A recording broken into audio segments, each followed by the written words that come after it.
Brig here with Fly Fish Food, and today I'm going to show you one of my favorite stonefly patterns. I like to throw it on the South Fork, the Henry's Fork. I throw it all over. It's heavy, it's fast sinking, and it looks super buggy. Check it out, it's a rock crawler stone. Dude, that's a big brown bro! To start this fly off, in the vise, you have the Tiemco 5263 in a size 6. The bead is a plummeting tungsten from Hairline. Jet black 4.6 millimeter bead. I like this one to be super heavy, so I fish on the South Fork so the water's ripping, so you want it to sink really fast. So I'll tie in the antenna first. So this is Barred Sexy Floss from MFC, brown, medium. So I'll take 2 of these. There's plenty of ways to do this. I know Cheech does a little different, Lance does a little different, but what I like to do is I like to just take it like this, pinch them in half, cut them, and then you'll have 4 total, just like that. This is 6/0 black Semperfly thread, classic waxed. I like this thread. It's one of my favorite threads to tie with right now. So we'll start off right behind the eye of the hook and tie in the antenna. So how I'll do that is I like to just take it in my hand, my right hand, fold it over my left, just like that. And if I like to splay them out. So if you do it the other way, I'll show you the other way. Fish probably don't give a crap, but I do. But see, if you fold it that way, they kind of pinch together. So if you fold them the other way, they splay out a little bit. So I lay it on with my right hand and tie it in. Just like that, and I do a couple cross wraps just to keep them separated. And then cut those off right there, just so the bead has a place to sit. So then I'm gonna whip finish right there. And then you slide your bead up and you can push as far as you want, but as you can see, it doesn't pinch those legs down. There's a little strand right there, I'll just clip that. All right, next step, lead wire 025. Just gonna wrap that up, about 7 wraps, 8 wraps. Helicopter that, seat that up. All right, got that.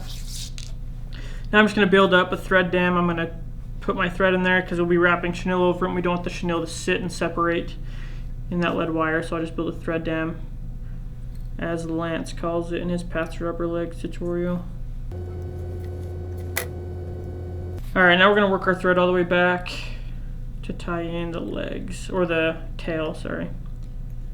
We'll go all the way back here, and we're just going to be the opposite of what we just did for the antenna. We're just going to take it in our right hand, fold it, pinch it in our left, take it and set it on the back, just like we just did.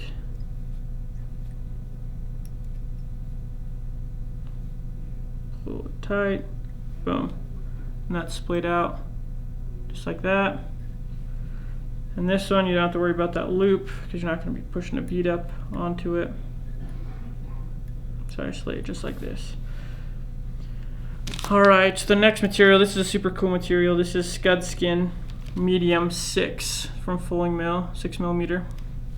And this is in the brown color, it's translucent. This is gonna be like the segmentations on the back. So this is super stretchy, super cool material. So I'm just gonna tie that in right back here over top of the tails. I just pull it when I tie it in. It just helps it sit down a little bit better, and less bulk as well, because it thins it out as you tie it in. And you don't want to tie it too far back over top of the tails, so I just stop right at those tails. So then they're not, like if you tie it in here, it'll pinch the tails together.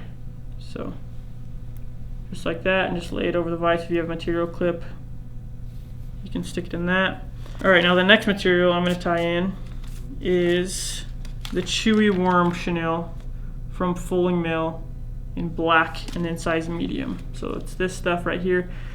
I've been tying this fly for about 4 years now, and what I used to tie this fly with was the chewing gum worm from F&F, which is an awesome material. I like that one too. This one's just a little bit bigger and bulkier, and you'll see why I like the thickness for the thorax. So I'll tie that in right here.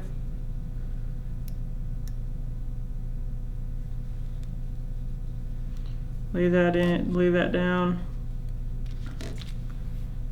And then I'm gonna wrap up right to about the thorax. And then this, we're just gonna palmer this all the way up.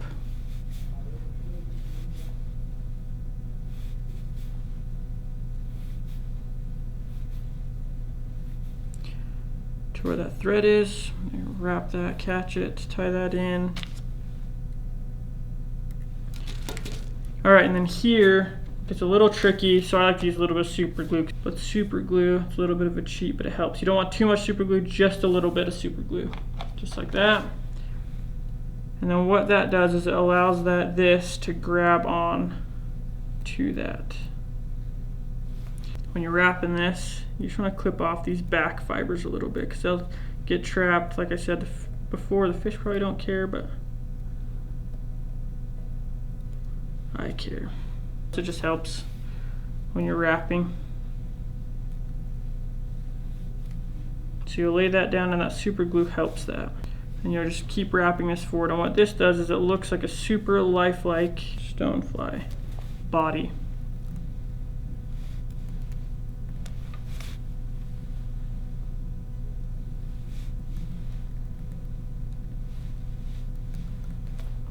I tie crane flies with this stuff.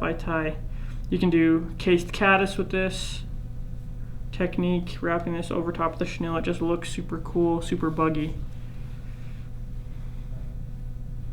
And it's just one more step to normal stonefly nymph patterns too. It's just that body wrap. All right, and then from here, I tie in the piece that I just clipped off for the thorax. So the same, you don't have to clip it off, it's just a lot easier to tie it back in than have that being folded back over. And then right here, we're gonna tie our legs in. So what I like to do is I like to take them and just place them on the thread right here, fold over the thread and slide it up.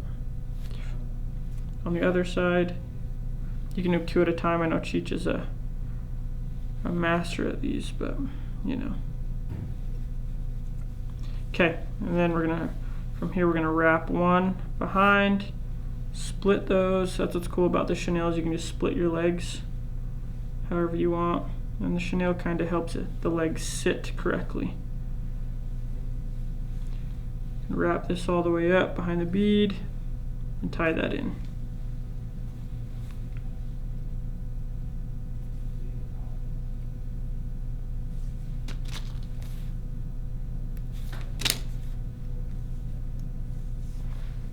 And then a whip finish. Again, this is one of my favorite stoneflies to fish. I like to fish this pretty much anywhere, but the South Fork is where this one was kind of made for. Were those big salmon flies. I like to tie these in all sorts of sizes. You can change up the color to golden stone to salmon fly. This is a little tiny salmon fly nymph, I guess you could call it, because it's a size 6. I'll tie these all the way up into size 2s, 4s, 6s. You can tie them down into 10s as well. But this is the rock crawler stone.